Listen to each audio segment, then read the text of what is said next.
everyone, I'm Blaire Flory, the Compliant Cook. You're probably running low on ingredients, don't know what you can make, and don't want to go to the store unless you absolutely have to. I have a few different super simple sauce recipes based on ingredients you probably already have in your own kitchen. Let's go.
Took some out to show you. It is so good, good on everything. 20-minute marinara, literally couldn't be easier. You can eat it alone.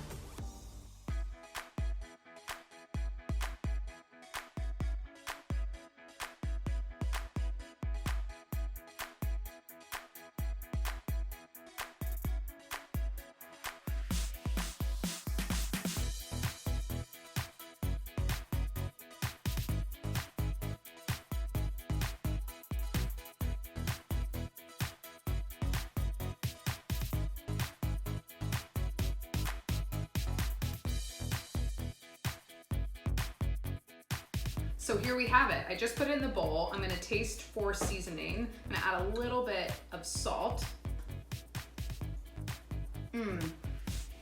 So good.